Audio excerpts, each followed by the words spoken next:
Donald Trump is growing divided by his aggressive policies, tariffs, threats, and chaotic America First strategy. However, his policies have managed to unite Canadians more than ever before. Although once known as the boldest partnership, the Canada-US tie hangs in angst because Trump's hardball tactics force Canada to stand its ground in ways that humiliated his administration on the world stage. But is it a permanent split? Or is it a mere political chess for an election? Join us to uncover how a trusted ally turned adversarial. Canada pulled off this impossible feat towards Trump. In a shift that would feel all too familiar to American voters, Canada had, in recent years, become a nation divided. Prices went up, causing frustration. Immigration became uncertain, giving the conservative opposition a chance to lead the stage against the ruling Liberals. However, the day the political scene changed in a twinkle was the day when Donald Trump, once again the President of the USA, threw his gaze towards the North. Almost overnight, Canadian concerns pivoted. No longer was inflation the dominant anxiety. Instead, a growing unease over their suddenly fragile relationship with their southern neighbor took center stage. The catalyst? A whirlwind of strong moves from Washington, including the imposition of a 25% tariff on Canadian goods, and offhand, yet unsettling, remarks about the possibility of bringing Canada into the fold as America's 51st state. What could have begun as a storm in a teacup suddenly seemed like something much more ominous. It was instead a constant stream of abuse and threats which left Canadians not only dumbfounded, but extremely shaken. In fact, the change was more than disorienting for a nation not really used to thinking of itself as a target. It threw the coming election, and they were so focused on their own problems that they got into an uproar. Yet, amid all of this, something rather unusual happened. A swell of national pride in a country not known for its boastfulness about patriotism. The feeling of such a volatile change has left many dizzy.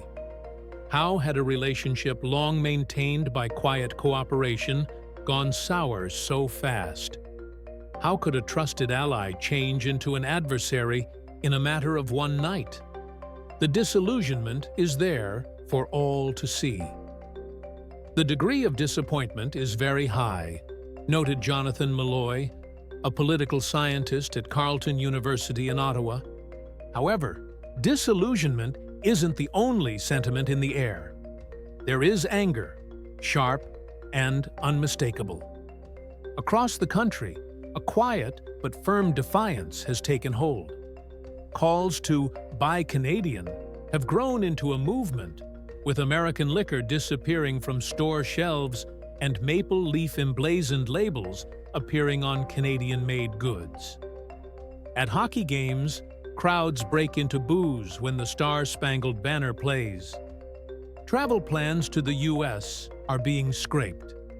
In cafes across the country, there are small but telling rebellion brews, where once they might have ordered an Americano, Canadians now request a Canadiano instead.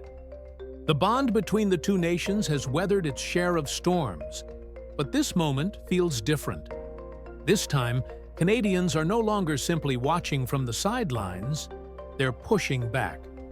The moment's irony has not been lost on former Prime Minister Jean Chrétien, who, in his usual wry style, quipped that Trump had done something no Canadian leader ever could.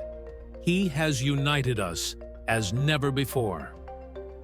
Even Chrétien mused about nominating Trump for the Order of Canada, our highest civilian award. It was a comic relief in the current political environment, which remains uncertain, as the governing Liberals gathered last weekend in Ottawa to find a replacement for the hugely unpopular Justin Trudeau. However, suppose unity has been an unexpected byproduct of Trump's hostility to the rise of a leader uniquely suited to this moment. In that case, Mark Carney, the man Liberals chose to take over the reins, brings an unprecedented curriculum vitae to the role of Prime Minister. Trained to navigate financial crises rather than political campaigns, Carney is definitely not a conventional politician. He steered the Bank of Canada through the course of the 2008 global financial meltdown, and then stabilized the Bank of England in the turbulence of Brexit. Now, his expertise in crisis management is being called upon in an entirely different arena. In another strange twist, Carney's background is somewhat similar to Trump's journey. Both men garnered their reputations in the private sector before moving to the political limelight, and both reached the center hall with no experience as an elected official. The similarities, however, end there. He's been sort of the global elite all his life, noted political scientist Jonathan Malloy. Normally, that's not really the route to success for a rookie politician. But these are unusual times. And yes, these are times when expectations have been befuddled and twisted across every possible front. Now, a sulking country known for quiet diplomacy finds the possibility of raising a rallying voice against its most powerful ally. To the hitherto unlikely and non-political figure, one of the best hopes for fulfilling the task of navigating this unprecedented rupture has come up as much as the relations between the United States and Canada. And even a legend like Gretzky cannot seem to find himself on the right side of history in a nation where hockey is sacrosanct. Not long ago, Justin Trudeau's Liberals were shuffling slowly toward what would have been a crushing defeat. Historic lows saw his approval ratings. With elections slated for October, Trudeau's current affairs seemed sealed. Problems caused by his government were years and years in the making, but the coup de grace came pretty much from outside Canada. Trump's victory in the November elections also brought tariff threats and economic policies, further moving Trudeau's standing, which was already perilously hanging by a thread. The question of how to respond to this created divisions within the Liberal Party. Ministers squabble behind closed doors, and by December, the increasingly shrill resignation letter from Finance Minister Chrystia Freeland made the divisions impossible to ignore. Her departure sent shockwaves through the party and eventually drove Trudeau to do what once seemed unthinkable: step aside. With Trudeau out of the picture, the path seemed clear for Pierre Poilievre's Conservatives to march to victory. Poilievre, often branded as Trump-light, had embraced a brand of populism that is in agreement with his party's right flank, openly supporting the truckers who brought Ottawa to a standstill in 2022 with their anti-vaccine protests.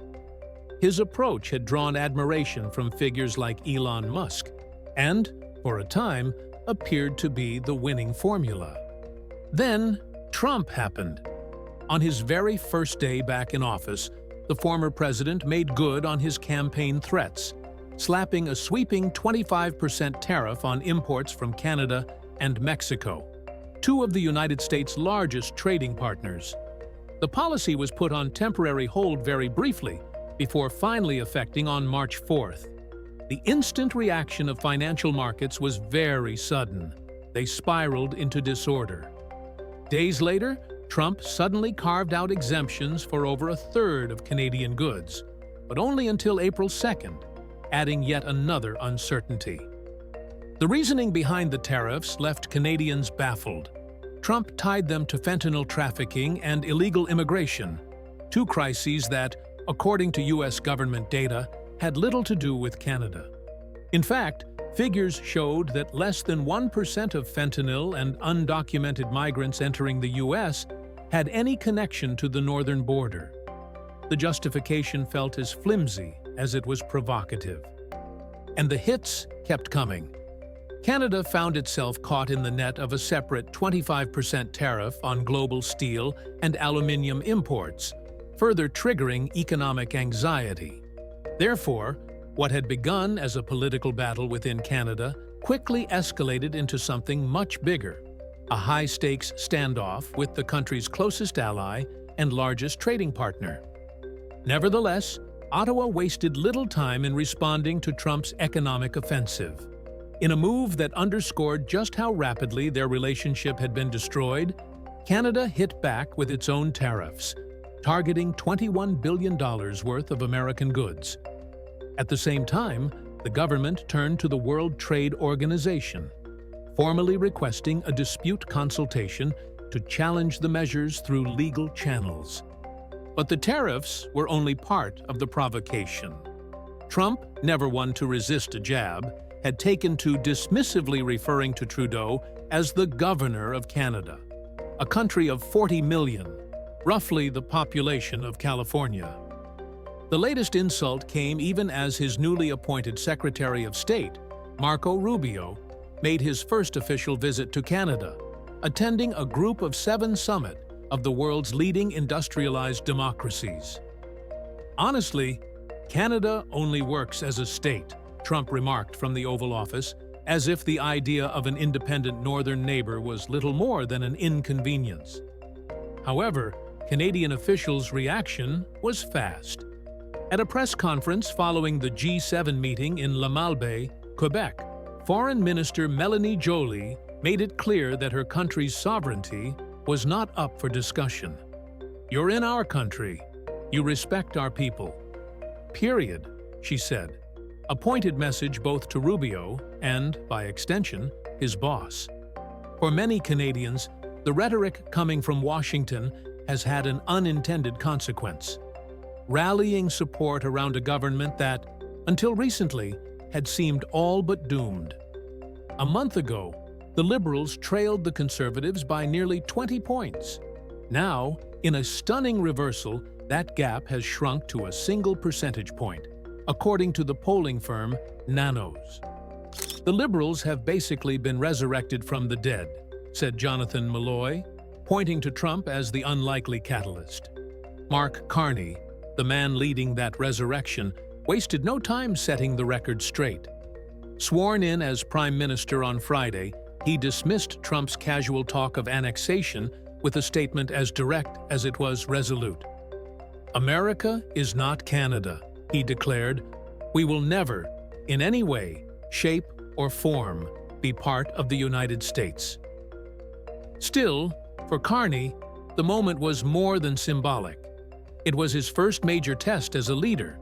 However, as a newcomer to elected politics, his finance and crisis management background may prove to be an asset rather than a liability.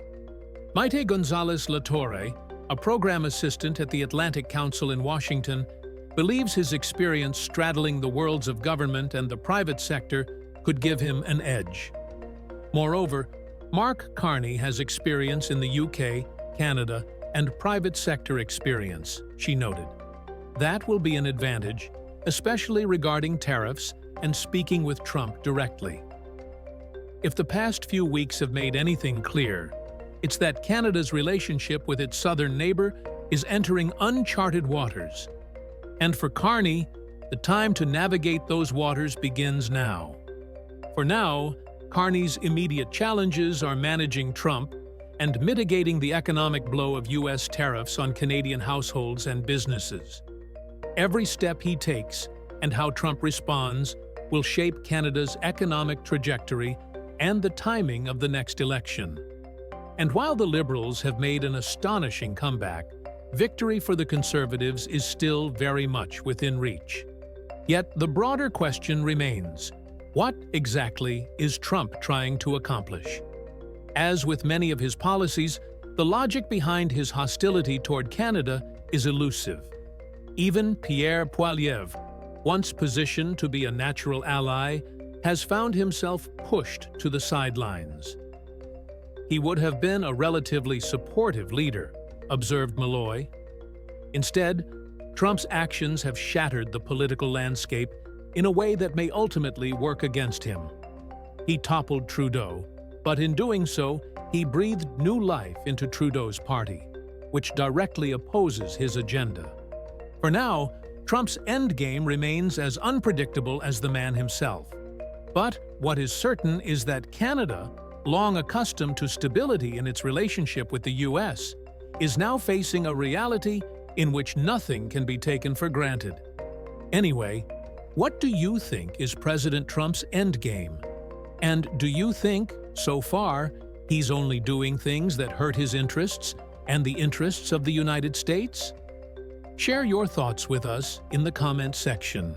Remember to like, share, and subscribe for more.